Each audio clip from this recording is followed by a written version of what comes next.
Now that we've been through the first three tactics in the product development phase of startup tactics, it's time to move on.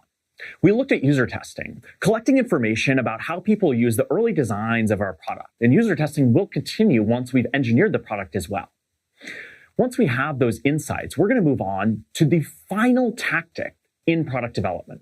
That tactic is engineering, and that's building our MVP.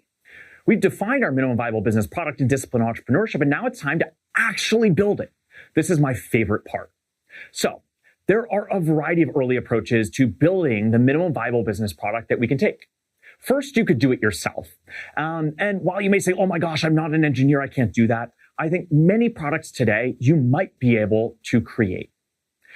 Next is a no-tech minimum viable business product. What's the simplest possible product you can build without any technology at all to go and to prove that you can create value, capture value, and create a meaningful feedback loop? Next is a no-code minimum viable business product. That's one where you don't code, but you do create software, generally point and click, to connect different pieces of the product and to collect the information in that product that you need. And the last is low-code. Low-code is one where you're writing minimal amounts of code that you might be able to use AI to help you generate. And this code will help to create unique value. If you are creating a company that provides a product where there's unique value that there aren't any no-code platforms that will help you to create, you might need to consider a low-code approach. Now, you might think about your technical talent on your team. And if it's just you and you're technical, you might go and build this code yourself. Ultimately, you are going to need to evolve as an entrepreneurial leader to the point where you are not writing quite as much code. But in the early stages, this is incredibly valuable. You might have a technical co-founder, which can be really valuable as they can go and help to evolve in this process, evolve the minimum viable business product. You might also consider outsourcing to a third-party organization that can help you to develop that product. This can present challenges down the road that we can't overlook, but it is certainly an option. Or you might choose to go and attempt to recruit a technical co-founder to build that technical competency on your team, and that can be extremely valuable as well. Ultimately, you're going to want to level up beyond the minimum viable business product.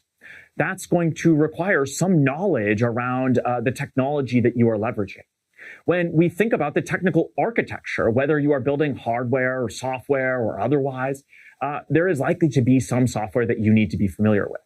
So to think about the different components of the software that come together, there is the front end, and that is the interface that your end users interact with. From a software perspective, you might use frameworks like React or Angular or Next.js. But that front end doesn't have the intelligence or the logic that you'll need in the back end. The back end exists on a server, and that back end is going to have the computing power to process the logic that perhaps an individual's computer might not. The back end is really the connector between the front end interface that a customer interacts with and the database, which stores all the knowledge of your product. Your back end might run with technology like Node or Rails or Java or PHP or Go or Python perhaps. And it will interact with the database that you have set up. You might have a SQL relational database or a NoSQL database.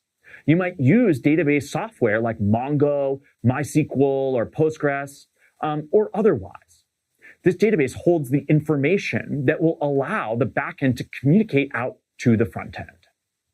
This architecture is incredibly important, but ultimately, it's going to be your job not necessarily to build all that architecture yourself, but you are going to want to be familiar with it so that you can effectively communicate out to those who are building the technology for you, such that that product comes together as efficiently as possible. The engineering here is not about building the most full-blown product. It's about building the minimum viable business product, the smallest possible product that you can build, that you can put in an end user's hands to create value for them. You need to make sure that it creates real value for them. You need to make sure that it's something that the economic buyer will pay for. If we can't prove willingness to pay, this minimum viable business product that we are engineering is not worth it. And we also need to create a feedback loop where when the end user tries it, they find that something doesn't work quite as they expect. They can actually share those insights with you so that you can revise the product. This is a continuation of the user testing that we talked about previously. We've come through the foundations, the market testing, and now the product development. Now that we've made our way through product development, we have a line of customers waiting to use a product that we've now built. At this point, we have traction.